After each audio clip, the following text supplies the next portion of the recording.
നമസ്കാരം. ആൾക്കൂട്ട വിചാരണയെ തുടർന്ന് യുവതി ആത്മഹത്യ ചെയ്ത സംഭവം ആൾക്കൂട്ട വിചാരണ തന്നെ. ഈ കേസിൽ 2 പ്രതികൾക്കായുള്ള തിരച്ചിൽ പോലീസ് ഊർജിതമാക്കി. പറമ്പായിൽ റസീനയുടെ സുഹൃത്ത് മയിൽ കൊളഞ്ചേരി പളിപ്പറമ്പ് പേരിക്കണ്ടി വീട്ടിൽ പി റഹീസിന്റെ പരാതി പ്രകാരമാണ് പാടിയിൽ സുനീർ, പൊന്യത്ത് സക്കറിയ എന്നിവരെ കൂടി പ്രതി ചേർത്തത്. ഇരുവരും ഒളിവിലാണെന്നാണ് സൂചന. മുൻകൂർ ജാമ്യത്തിന് ശ്രമിക്കുന്നതായും സൂചനയുണ്ട്. ആൾക്കൂട്ട വിചാരണ താലിബാനിസമാണെന്ന് CPM നിലപാടെടുത്തിരുന്നു. CPM കേന്ദ്ര കമ്മിറ്റി അംഗം PK ശ്രീമതിയുടെ ആരോപണങ്ങളെ ശരിവച്ച് ജില്ലാ സെക്രട്ടറി KK രാഗേഷും രംഗത്ത് വന്നിരുന്നു. ഇതിനിടെയാണ് പോലീസും സദാചാര കൊല എന്ന നിലപാടിലേക്ക് എത്തുന്നത്.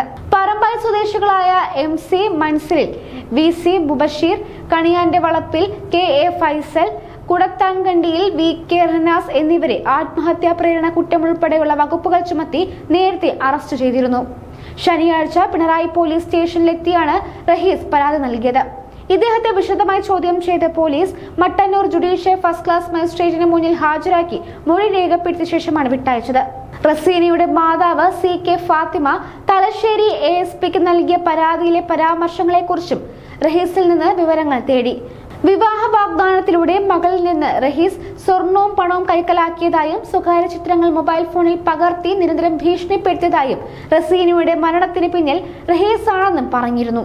ഈ പരാതിയിൽ കഴമ്പില്ലെന്നാണ് പോലീസിന്റെ നിഗമനം. ഇതിന് കാരണം റസീനയുടെ ആത്മഹത്യാ കുറിപ്പാണ്. ആൺ സുഹൃത്തിനെ പൂർണ്ണമായും കുറ്റമുക്തനാക്കുന്നതാണ് റസീനയുടെ ആത്മഹത്യാ കുറിപ്പ്. Thalassery ASP PB Kiran, inspector N Ajeesh Kumar, SI BS Bavish എന്നിവരുടെ നേതൃത്വത്തിലാണ് റഹീസിനെ ചോദ്യം ചെയ്തത്. ഇതിൽ അസ്വാഭാവികതയോ സംശയമോ ഒന്നും കണ്ടെത്തിയില്ല. മകളുടെ ആൺസുഹൃത്ത് 20 പവനും 1.5 ലക്ഷം രൂപയും തട്ടിയെടുത്തെന്നും മകളുടെ സ്വകാര്യ വീഡിയോയും ഫോട്ടോയും അയാളുടെ കൈവശമുണ്ടെന്നും റസീനയുടെ ഉമ്മയുടെ പരാതിയിൽ പറയുന്നു. ഇതിനെ തുടർന്ന് മകൾ മുൻപും ആത്മഹത്യക്ക് ശ്രമിച്ചിട്ടുണ്ടെന്നും പരാതിയിലുണ്ട്. ഈ പരാതിയാണ് പോലീസ് തള്ളുന്നത്. ആത്മഹത്യാക്കുറിപ്പിലെ വാദങ്ങൾ അംഗീകരിച്ച് അന്വേഷണം നടത്താനാണ് തീരുമാനം. കായലോട് അച്ചങ്കര പള്ളിക്ക് സമീപം കാറിനടുത്ത് ആൺസുഹൃത്തുമായി സംസാരിക്കുന്നത് ചിലർ ചോദ്യം ചെയ്തതിനെ തുടർന്നാണ് റസീന ആത്മഹത്യ ചെയ്തത്. ആൾക്കൂട്ട വിചാരണയിൽ മനംനൊന്താണ് ആത്മഹത്യ എന്ന് സൂചിപ്പിക്കുന്ന യുവതിയുടെ കുറിപ്പ് കണ്ടെത്തിയതായി പോലീസ് വ്യക്തമാക്കിയിരുന്നു.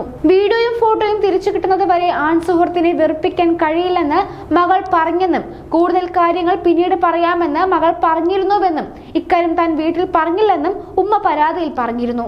റസീനയുടെ ഉമ്മയുടെ അടുത്ത ബന്ധുക്കളടക്കം കേസിൽ പ്രതിയാണ്. സഹോദരിയുടെ മകൻ റിമാൻഡിലുമാണ്. ഈ കേസിൽ റസീനയുടെ ഉമ്മയുടെ വാദങ്ങളെ ബാപ്പ അംഗീകരിക്കുന്നില്ലെന്നാണ് CPM പറയുന്നത്. 2 പേരും CPM അംഗങ്ങളുമാണ്. ഇതിനിടെയാണ് പോലീസും ഉമ്മയുടെ നിലപാടുകളെ മുഖവിലക്കെടുക്കാതെ മുമ്പോട്ട് പോകുന്നത്. റസീനയും ഭർത്താവും തമ്മിൽ സ്വരച്ചേർച്ചയിലായിരുന്നില്ല. അത് മുതലെടുത്താണ് ആൺസുഹൃത്ത് വിവാഹ വാഗ്ദാനം നൽകി പണവും സ്വർണവും തട്ടിയതെന്നാണ് ഉമ്മ പറയുന്നത്. വീഡിയോകൾ കാണിച്ച് നിരന്തരം ഭീഷണിപ്പെടുത്തി പല സ്ഥലങ്ങളിലും കൊണ്ടുപോയി ശാരീരികമായി ഉപദ്രവിച്ചതായി മകൾ പറഞ്ഞിരുന്നു എന്നാണ് ഉമ്മയുടെ പരാതിയിൽ പറയുന്നത്. ഇതിനെ തുടർന്ന് മകൾ മുൻപും ആത്മഹത്യക്ക് ശ്രമിച്ചിട്ടുണ്ട്.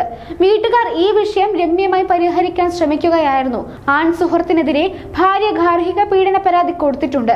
ഫോട്ടോയും വീഡിയോയും സുഹൃത്തിന്റെ കയ്യിലുണ്ടായിരുന്നതിനാൽ മകൾക്ക് പേടിയുണ്ടായിരുന്നു. ആത്മഹത്യയല്ലാതെ വേറെ വഴിയില്ലെന്ന് മകൾ പറഞ്ഞിരുന്നുവെന്നും ഉമ്മ പറഞ്ഞിരുന്നു. ഫോട്ടോയും വീഡിയോയും നശിപ്പിക്കാമെന്ന് പറഞ്ഞ് സുഹൃത്ത് വിളിച്ചതിനെ തുടർന്നാണ് മകൾ സംഭവ സ്ഥലത്തെത്തിയത്. അപ്പോഴാണ് നാട്ടുകാരിൽ ചിലർ കണ്ട പ്രശ്നമുണ്ടായത്. പ്രതികളാക്കിയവർക്ക് മകളുടെ ആത്മഹത്യയുമായി ബന്ധമില്ല. പരാതി രാഷ്ട്രീയ പകപോക്കലിന്റെ ഭാഗമായാണ്.